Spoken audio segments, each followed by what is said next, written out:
Alrighty. Hello, hi everyone. In this video, I will be demonstrating the Energy Skate Park simulation from PHET. Oh, so exciting. Okay. And explaining the physics concepts and teaches helps, especially conservation of energy and energy transformation. All right. So, basic layout we have here, we have a skater right over here. Okay. Now we have different tracks to this, but we're gonna stay to the regular track. Okay.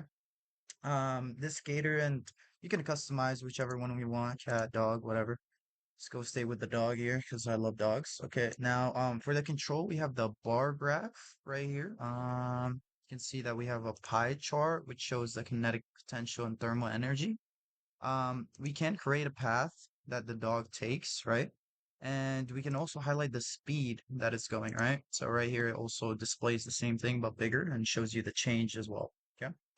Now, turning on the bar and pie chart, okay, or sorry, graph.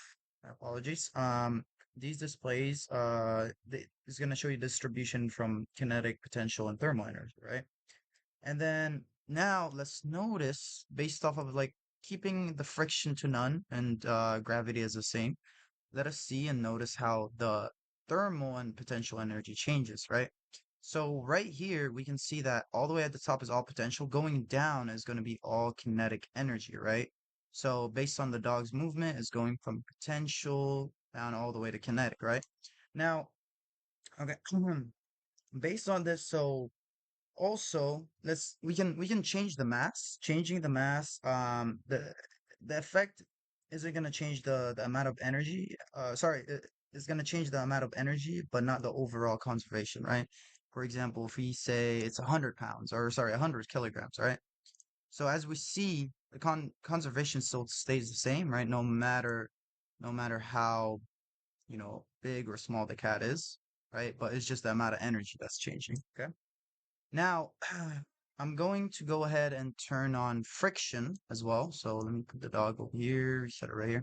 So right now friction is at none, right? But I want you to notice once we have friction on, and let's say not a lot, but put it through the middle right here. You see, it's going to then change the thermal energy. It's going from potential, and we can also see the pathway that is taking here is changing. It's not going all the way up because based on the friction, right?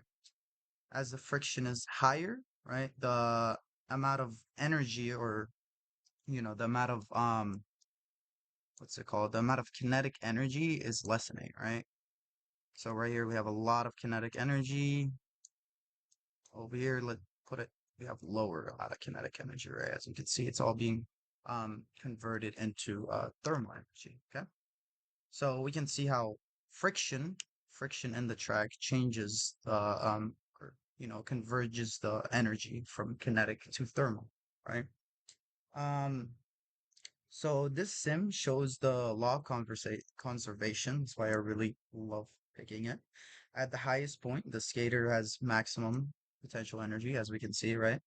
And as they go down, that energy becomes kinetic, as we've seen before, and more kinetic if we have lower amount of friction, as seen here. Exactly, right?